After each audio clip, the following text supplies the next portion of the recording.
the one and only Ivan. A hit. Stella's foot hurts too much for her to do any hard tricks for the 2 o'clock show. Instead, Mac pulls her, limping, into the ring, where she tracks a circle in the sawdust.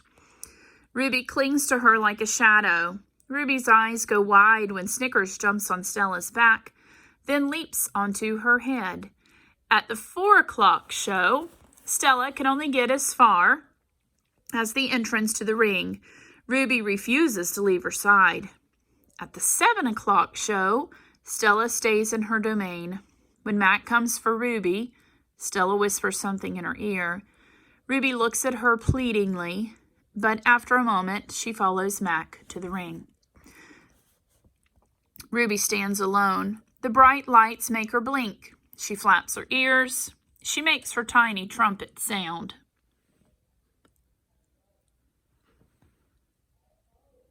The humans stop eating their popcorn. They coo, they clap. Ruby is a hit.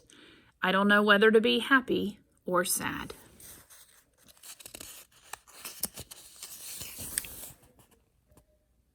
Worry. When Julie arrives after the show, she brings 3 thick books, 1 pencil, and something she calls magic markers. Here, Ivan, she says, and she slides 2 magic markers and a piece of paper into my domain. I like the sundown colors, red and purple, but I don't feel like coloring. I'm worried about Stella. All evening she's been quiet and she hasn't eaten a bit of her dinner. Julia follows my gaze. Where is Stella anyway? She asks, and she goes to Stella's gate. Ruby extends her trunk and Julia pats it. Hi, baby, she says. Is Stella all right? Stella's lying in a pile of dirty hay. Her breath is ragged. Dad, Julia calls, could you come here a minute? George sets aside his mop. Do you think she's okay, Dad? Julia asks. Look at the way she's breathing. Can we call Mac? I think there's something really wrong. He must know about her. George rubs his chin. He always knows, but a vet costs money, Jules. Please? Julia's eyes are wet. Call him, Dad. George gazes at Stella. He puts his hands on his hips and sighs. He calls Mac. I can't hear all of his words, but I can see George's lips tighten into a grim line. Gorilla expressions and human expressions are a lot alike. Mac says the vet's coming in the morning if Stella's not any better, he tells Julia. He says he's not going to let her die on him, not after all the money he's put into her. George strokes Julia's hair. She'll be all right. She's a tough old girl. Julia sits by Stella's domain until it's time to go home. She doesn't do her homework. She doesn't even draw. The promise. My domain gleams with moonlight when I awake to the sound of Stella's calls. Ivan, Stella says in a hoarse whisper. Ivan. I'm here, Stella. I sit up abruptly and Bob topples off my stomach. I run to a window. I can see Ruby next to Stella sleeping soundly. Ivan, I want you to promise me something, Stella says. Anything, I say. I've never asked for a promise before because promises are forever, and forever is an unusually long time, especially when you're in a cage. Domain, I correct. Domain, she agrees. I straighten to my full height. I promise, Stella, I say in a voice like my father's. But you haven't even heard what I'm asking yet, she says, and she closes her eyes for a moment. Her great chest shudders. I promise anyway. Stella doesn't say anything for a long time. Never mind, she finally says. I don't know what I was thinking. The pain is making me addled. Ruby stirs. Her trunk moves as if she's reaching for something that isn't there. When I say the words, they surprise me. You want me to take care of Ruby. Stella nods, a small gesture that makes her wince.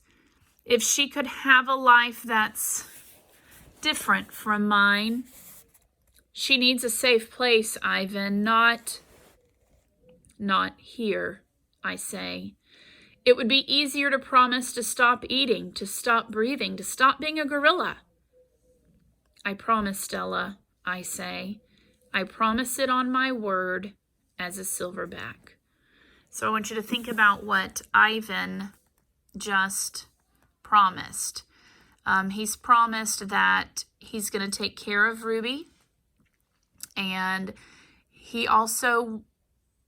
Stella also wants Ruby to have a life that was different from hers, which means different from being in a cage or in a domain, as Ivan would say. Knowing. Before Mac, before Bob, even before Ruby, I know that Stella is gone. I know it in the way you know that summer is over and winter is on its way. Oh, that's so sad. I just know. Stella once teased me that elephants are superior because they feel more joy and more grief than apes. Your gorilla hearts are made of ice, Ivan, she said, her eyes glittering. Ours are made of fire. Right now, I would give all the yogurt raisins in all the world for a heart made of ice. 5 men. Bob heard from a rat, a reliable sort, that they tossed Stella's body into a garbage truck. It took 5 men and a forklift. Comfort. All day, I try to comfort Ruby, but what can I say? That Stella had a good and happy life? That she lived as she was meant to live? That she died with those who loved her most nearby? At least the last is true. Crying. Julia cries all evening while her father sweeps and mops and dusts and cleans the toilets. When George sees Mac, he runs to him. I can only hear a few of his words. Vet, should have, wrong. Mac shrugs. His shoulders droop. He leaves without a word. When George wipes the fingerprints off my glass, his cheeks are wet. He doesn't meet my eyes.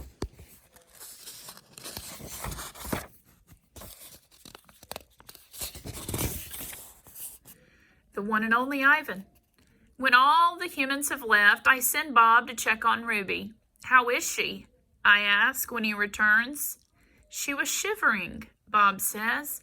I tried to cover her with hay, and I told her not to worry because you were going to save her. I glare at him. You told her that? You promised Stella. Bob lowers his head. I wanted to make the kid feel better. I shouldn't have made that promise, Bob. I point to Stella's domain, and for a moment it seems like I've forgotten how to breathe. I wanted to make Stella happy, I guess, but I can't save Ruby. I can't even save myself. I flop onto my back. The semen is always cold, but tonight it hurts. Bob leaps onto my belly. You are the one and only Ivan, he says. Mighty silverback. He licks my chin, and he's not even checking for leftovers. Say it, Bob commands. I look away. Say it, Ivan. I don't answer, so Bob licks my nose until I can't stand it any longer. I am the one and only Ivan, I mutter. And don't you ever forget it, he says. When I gaze at the food court skylight, the moon Stella loved is shrouded in clouds. Once upon a time, all night, Ruby moans and sniffles. I pace my domain. I don't want to fall asleep in case she needs something. Ivan, Bob says gently, get some sleep, please, for your sake and for mine. Bob can't sleep unless he is on my stomach. I hear a stirring. Ivan? Ruby calls. I rush to my window. Ruby, are you all right? I miss Aunt Stella, Ruby sobs. And I miss my mom and my sisters and my aunts and my cousins, too. I know, I say, because it's all I can think of. Ruby sniffles. I can't sleep. Do you know any stories? The way Aunt Stella did? Not really, I admit. Stories were Stella's specialty. Tell me a story about when you were little, Ruby pleads. She puts her trunk between the bars. Please, Ivan? I scratch the back of my head. I don't remember things, Ruby, I admit. It's true, Bob says, trying to be helpful. Ivan has a terrible memory. He's the opposite of an elephant. Ruby lets out a long, shivery breath. Oh, well, that's okay. Night, Ivan and Bob. I listen to Ruby's soft sobs for long, horrible minutes. Then I hear myself saying, once upon a time, there was a gorilla named Ivan. And slowly and deliberately, I try to remember.